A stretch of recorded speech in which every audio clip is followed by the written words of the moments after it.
vai fazer com que, né, você tenha então uma dependência muito grande dessa organela, tá certo? Então a mitocôndria, né, ela acaba assumindo essa importância enorme, né, como a usina energética biológica, porque ela vai, de fato, estar muito envolvida na produção da molécula energética das nossas células, né? De fato, muito envolvida, de fato aí faz parte de um componente essencial mesmo, tá? E é isso que a gente vai estar descrevendo, vai estar detalhando no nosso encontro de hoje, tá bom? Então, vamos lá, mitocôndria, a usina, né? Então ela vai formar, ela vai estar muito envolvida com a formação de moléculas energéticas para o funcionamento das nossas células aí, tá certo? Quais serão os assuntos que nós iremos discutir dentro, né, dessa perspectiva? Então, primeiramente, estudaremos a introdução e os elementos relacionados ao estudo das mitocôndrias. Então, a gente foca, né, num aspecto introdutório, né, num componente aí mais de relação do estudo das mitocôndrias, né? Depois nós nos concentramos na ultraestrutura das mitocôndrias. Isso aqui é um ponto muito importante, viu, pessoal? Muito importante mesmo, dentro do nosso assunto, aí dentro da nossa definição de aula. Por quê? Quando você pensa em ultraestrutura das mitocôndrias, você vai entender por que elas funcionam do modo como funcionam. A fisiologia mitocondrial, um dos tópicos a seguir aqui, ó, depende do entendimento de ultraestrutura das mitocôndrias, tá? A composição química das mitocôndrias também é um assunto importante que a gente aborda. A fisiologia mitocondrial, então a gente vê rapidamente um pouquinho do processo de respiração, né? Da oxidação fosforilativa, né? Do ciclo de Krebs a gente vê bem pouquinho, só para entender o local que acontece. Tem aula específica para ciclo de Krebs, tem aula específica para fosforilação oxidativa, tá bom? Mas você vai conhecer um pouquinho.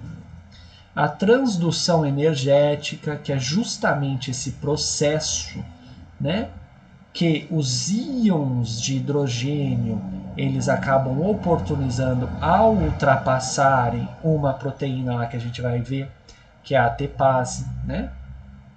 Ela é uma proteína, a ATP sintetase, né? Perdão, a ATP sintetase é uma proteína envolvida nessa transdução energética, que você vai verificar mais adiante aí, vai entender um pouquinho mais.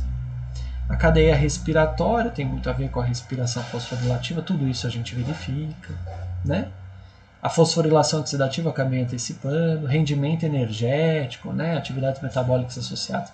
Tudo isso tem aula especial, viu? Tem aula especial de fisiologia mitocondrial que descreve essas coisas para você.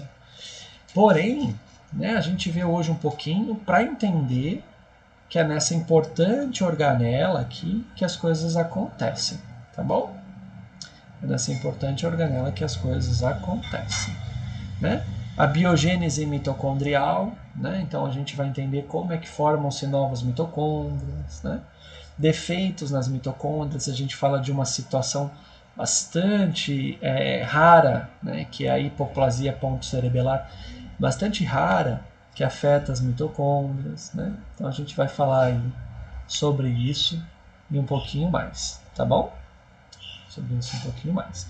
E a nutrição e associações práticas e clínicas que interferem no componente mitocondrial. Beleza, galera? Eu estou aí acompanhando sempre, né? Estou aí verificando sempre, mas qualquer dúvida que vocês precisarem, né? Ah, estou com uma dúvida aqui, não estou entendendo direito ali e tal, me escreve, né? Sem estresse, a gente tenta responder de alguma forma, a gente tenta aí ajudar você de alguma maneira, tá certo? Lembrando que para entender bem mitocôndria, tem que entender, tem que compreender outros assuntos, né? Eu não posso chegar em mitocôndria, né? Eu não posso chegar em mitocôndria 100% cru do entendimento de outros assuntos de biologia celular, né? Não posso pensar uma coisa dessa. Eu tenho que chegar em mitocôndria preparado, estudado em biologia celular e molecular, tá bom? Então vamos avançando aí e vamos tentando entender um pouquinho mais. Galera, para fazer essa aula aí, ó, para constituir essa aula, além do material que já é de uso comum, que vocês têm acesso aí, fizemos uso também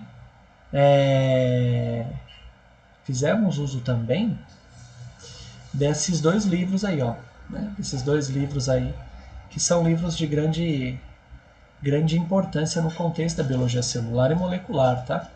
Do professor Hernanes e da professora Shirley, né? A Célula. O capítulo 14, ele fala detalhadamente sobre isso, né? O capítulo 14 fala detalhadamente sobre isso, né? Também fizemos aí o uso de alguns artigos científicos, como você vai estar percebendo. Também fizemos uso de alguns artigos científicos. E, é claro, material de costume aí de vocês. Então vamos lá, pessoal. As mitocôndrias são organelas que normalmente assumem um formato alongado ou esférico. Então isso aqui eu acho que já é válido aí de grifo para nós. Deixa eu usar o amarelo aqui, ó. Então, as mitocôndrias, né, são organelas presentes então em células eucariotas animais, né? Você vai encontrar uma grande quantidade de mitocôndrias em células eucariotas animais, tá certo? Que normalmente assumem um formato alongado ou esférico. Mais adiante a gente vai falar sobre isso, né, para você conseguir compreender bem. Mais adiante a gente vai falar sobre isso, né? E aí você vai verificar o seguinte, que essa questão aqui, ó, né, essas organelas, a morfologia que elas assumem, tem muito a ver com as questões metabólicas daquela célula, tá? Tem muito a ver com as questões metabólicas daquela célula, tá certo? Então, uma célula com um grande metabolismo, né, uma necessidade metabólica muito aumentada, ela também vai ter, então, uma morfologia das mitocôndrias dependente e caracterizada nesse contexto, tá? Elas vão assumir uma dimensão, então, que gira, né, fica em torno, vamos dizer assim, de 0,2 micrômetros a 1 micrômetro de diâmetro e de 2 a 8 micrômetros de comprimento. Então são organelas pequenas, né? São organelas aí bastante reduzidas, mas muito comuns, né? Elas não são únicas, elas não estão aí nas células animais, principalmente da espécie humana, você não encontra apenas uma, né, mitocôndria por célula, pelo contrário, você encontra muitas mitocôndrias, tanto que quanto maior a necessidade energética de uma célula, ou seja, quanto maior a demanda energética de uma célula, né, maior vai ser a quantidade, mais necessidade, mais mitocôndria a gente vai encontrar nela, né? Mais mitocôndria a gente vai encontrar nela. E aí a gente pode definir, portanto, que quanto mais necessidade energética, né, essa necessidade energética pode ser para fins de atividades basais, metabólicas e afins. O que é atividade basal, professor? Atividades, né, celulares simples, necessárias à vida daquela célula, né? Produção ali de alguma proteína necessária para o funcionamento adequado, né? Atividades normais, né? Não tem aqui uma alta demanda energética, né? Não tem uma alta demanda energética. No caso, assim, que a gente está falando, são atividades dentro da normalidade, né? Dentro da normalidade. Porém, quando você tem uma grande atividade basal, ou seja, aquela célula lá, ela é frequentemente aí recrutada para devidos fins, né? Então você pensa, por exemplo, numa célula muscular, que é frequentemente recrutada para finalidades de contração, relaxamento, né? Ela tem a capacidade de irritabilidade também, né? Geração de tensão, enfim, extensibilidade, elasticidade, são as propriedades da célula muscular. A célula muscular esquelética, por exemplo, ela vai estar presente no músculo, né? Então imagina lá o seu bíceps braquial, o seu tríceps braquial, músculos do braço, por exemplo, né? Eles são músculos que vão ter células musculares que vão necessitar de uma grande quantidade de energia, né? E aí você vai identificar que os fins metabólicos, né, as necessidades metabólicas, as necessidades basais, elas aumentam. Né? Elas aumentam nesses tipos de célula. Aí vai ter mais mitocôndrias presentes nelas, tá? Mais mitocôndrias presentes ali naquelas células, tá? E a gente vai entender que a concentração de mitocôndrias em uma célula pode ser ao acaso, né? Então elas podem se localizar em uma região ao acaso, né? Mas estudos cada vez mais frequentes, eles vêm sugerindo para nós que a localização das mitocôndrias, ou seja, o local onde elas vão estar localizadas, né?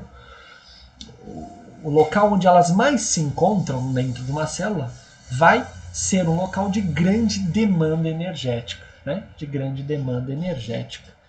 Então nós já identificamos, né, que algumas células elas possuem uma grande quantidade de mitocôndrias em pontos específicos, né? Em pontos específicos que tem uma grande demanda energética. Beleza, pessoal? Então aqui você está identificando a estrutura de uma mitocôndria. Nesse quadro A aqui, ó, nesse quadro A onde o meu cursor aponta agora para você, você identifica essa mitocôndria aqui, né? Caracterizada pela microfotografia ou fotomicrografia, né? De microscópio eletrônico, né? Num aumento bem grande, né? No maior aumento bem substantivo aqui, bem evidente. E aqui ao lado uma ilustração, né? Uma ilustração da mitocôndria muito bem feita, né? Onde o ilustrador aqui foi muito feliz ali com o seu trabalho. Ele conseguiu aí manter várias questões importantes que podem nos ajudar a entender um pouquinho mais sobre as mitocôndrias, tá certo? E olha que bacana isso aqui, galera. E olha que interessante isso aqui, ó. Acompanha comigo, né? Acompanha comigo essas questões aí, ó. Então, você tem aqui, ó, perceba, olha só nesse lado aqui agora, ó. Vou até ampliar a imagem, para você se concentrar só de um lado aqui comigo, ó. Só de um lado aqui comigo, né? Tranquilo, para você conseguir perceber perfeitamente. Olha que interessante aqui, ó. Ó, você está percebendo uma cápsula, né? Parece com uma cápsula, a membrana externa da mitocôndria, né? Lembra uma cápsula, né? Mas não é, tá, pessoal? Isso aqui é uma membrana externa. Lembra da aula de biomembranas que a gente comentou? A gente descreveu as biomembranas, né? Isso aqui, então, é uma bicamada lipídica, tá certo? Uma bicamada lipídica, onde você vai identificar, né, a presença, então, de fosfolipídios, né? De esfingolipídios, você vai identificar uma presença de colesterol, né, que são os constituintes lipídicos dessa bicamada lipídica. Você vai identificar algumas proteínas, inclusive formando poros que vão servir para a passagem, né, das moléculas do meio citoplasmático para intramitocondrial, né? Isso você vai identificar. Aí você vai perceber que tem aqui outra membrana. Olha que bacana aqui, ó. Outra membrana, ó. Bonitinha, né? Essa outra membrana aqui nós chamaremos de membrana interna da mitocôndria. Então essa aqui de fora aqui é a membrana externa da mitocôndria, tá certo? Essa aqui é a membrana interna da mitocôndria, porque ela está mais internalizada, né? Ela está mais... Essa linha branca, né, professor? Isso, essa aqui localizada, então, ó, no limite esbranquiçado da ilustração aqui, ó, perfeito.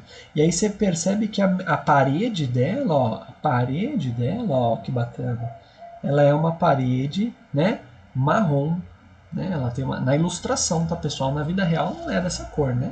Mas na ilustração você percebe que ela tem um muro, como se fosse um muro, né? Marrom, né? Olha que interessante aqui, ó, né?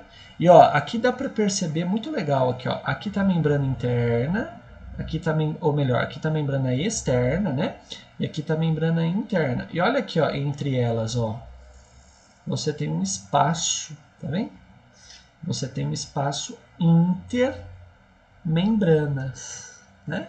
Isso também é uma estrutura importante, tá? Isso também é uma estrutura importante de ser levada em consideração no estudo da mitocôndria, tá bom, pessoal? Você tem um espaço intermembranas. Cada uma dessas coisas tem uma importância muito grande, viu? Já já você vai ver em detalhes essas questões, tá bom? A membrana interna, pessoal, ela tem uma característica química, né, diferente, tá bom? Ela tem uma característica química diferente. Dentre os fosfolipídios que vão formar a membrana interna, né, você vai ter a presença da cardilipina, né? A cardilipina é um fosfolipídio encontrado, então, na membrana interna da mitocôndria, e é um fosfolipídio que confere grande rigidez, né, mas grande rigidez mesmo, à membrana interna, né, deixando ela, então, menos fluida, né, então não passa com facilidade aqui os elementos, as moléculas que transitam entre o meio citoplasmático e o meio intramitocondrial, né? Para passar por aqui tem algumas necessidades, né? Alguns critérios a mais aí para a gente verificar, tá bom? E olha que interessante isso aqui, ó, pessoal. A membrana interna, olha só, perceba aqui comigo, ó, ela vai se invaginando, né?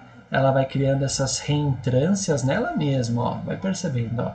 Isso aqui a gente vai chamar, né, de cristas, né?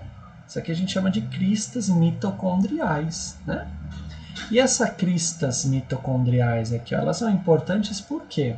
Porque juntamente com a membrana interna, elas delimitam a matriz mitocondrial, né?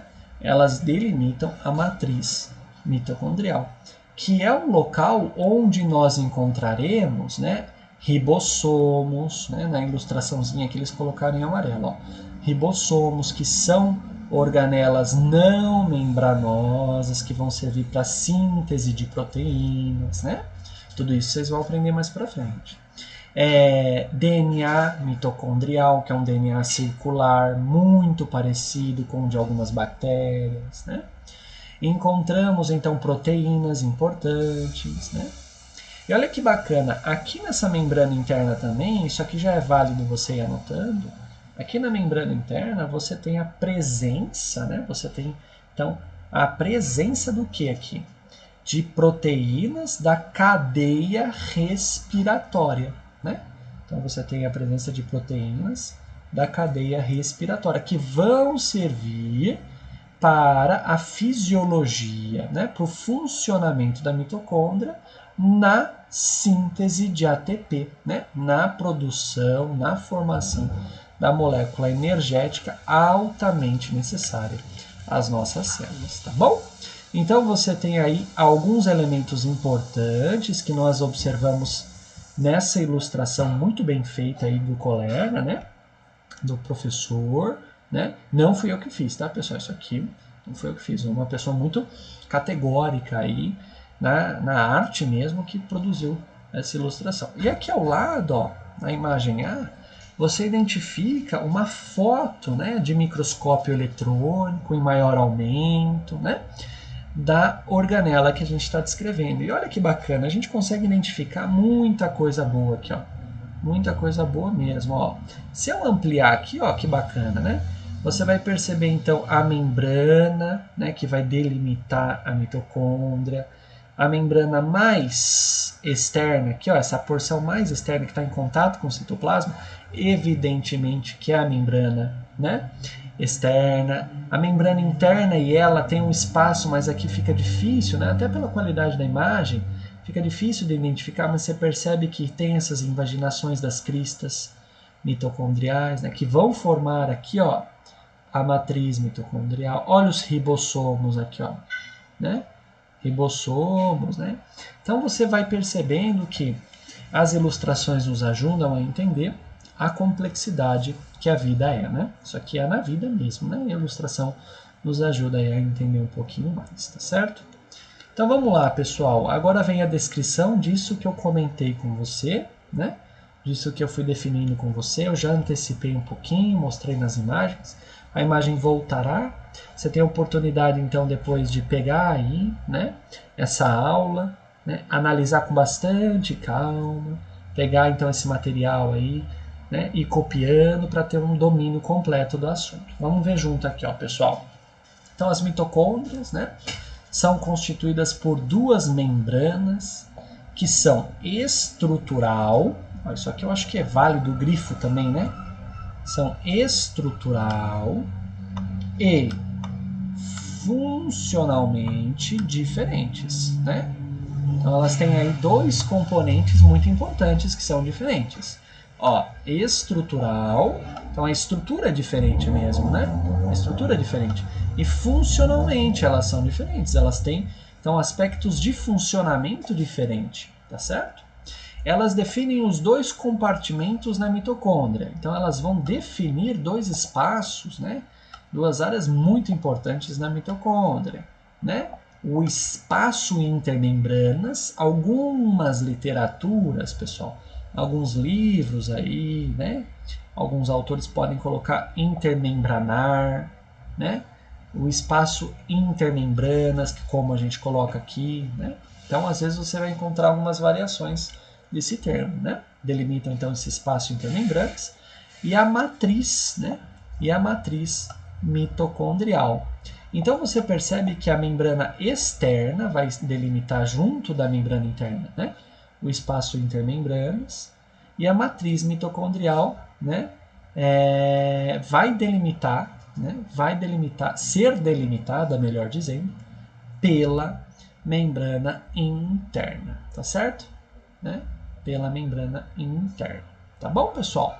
Então, olha lá, vamos entender um pouquinho mais sobre a membrana externa nesse momento aqui, ó.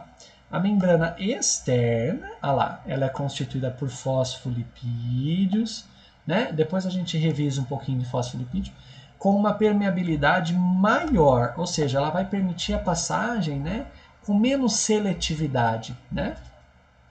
Com menos seletividade do que a interna, né? Com uma permeabilidade maior que a membrana interna, né? Diversas moléculas migram por ela com certa facilidade, né? Sendo 50% lipídio e 50% proteína a sua formação, né? Então, ela é 50% para cada um dos componentes mais comuns das biomembranas, como a gente já descreveu em aulas passadas, tá bom? A membrana interna, por sua vez, olha que bacana, a membrana interna, por sua vez, é constituída também por fosfolipídios, mas acrescida de um fosfolipídio especial, que é a cardilipina, né? Que vai caracterizar para ela uma menor permeabilidade, vai deixar ela mais rígida, então menos seletiva, ou melhor, mais seletiva, né? Menos permeável na passagem de moléculas, tá certo? Ela vai possuir então diversas invaginações que a gente já caracterizou como as cristas mitocondriais, a gente viu em imagens, agora vem a parte escrita para você entender um pouco mais, tá? Vem aí a parte escrita para você conseguir identificar ainda mais, né? E nessas cristas você vai identificar que ela é rica, né, em proteínas envolvidas em atividades metabólicas, como, né, metabólicas. Aqui foi um errinho de digitação. Como, por exemplo, a fosforilação oxidativa, que mais adiante nós estaremos descrevendo para você de modo bem superficial, tá bom? Porque tem aula especial de fosforilação, tem aula especial de ciclo de Krebs mais para frente, tá bom? Ela é formada 20% de lipídios, ó como é menos lipídio, né, em relação à externa, né? E 80% de proteínas, né? Então ela tem muito mais proteína, por isso que ela também acaba ficando muito mais enrijecida, tá certo, pessoal? Então a gente viu aí em detalhes, compreendeu também alguns aspectos importantes, né? E depois nós vamos avançando, tá bom? Nós vamos avançando com tranquilidade aí, para que todo mundo tenha o máximo de compreensão possível. Observa aí essa imagem aí, galera. Observa essa imagem, já vai estar aparecendo aí para você, né? Eu não sei aí se já apareceu, mas já vai estar aparecendo aí para você, tá bom? Vamos tentar analisar essa imagem juntos, então, ó. Vamos tentar analisar essa imagem juntos agora, ó. Você já conseguiu localizar todas as partes, conforme a gente descreveu, né? E agora você já entendeu em detalhes, né? Você já entendeu em detalhes como isso é feito, né? Como você tem, então, esse aspecto, né? Como tem essa função, vamos dizer assim. Essa função, ela já foi compreendida por você, tá bom? Então vamos ver de novo, agora, com duas coisas sendo somadas, né? Você conhecendo a temática e você conhecendo aí a sua, né, o seu entendimento. Aí, o seu entendimento sobre a questão, tá bom? Então vamos lá, pessoal. Olha que bacana. Essa imagem que você falou, qual imagem que é? Oi? É que você tinha falado que ia aparecer uma imagem, essa imagem aqui que apareceu agora? E isso, a gente vai revê-la agora com a soma do conhecimento, né? Que a gente viu na descrição anterior. A gente vai rever, entendeu? Ah, entendi. Ótimo, garotinho.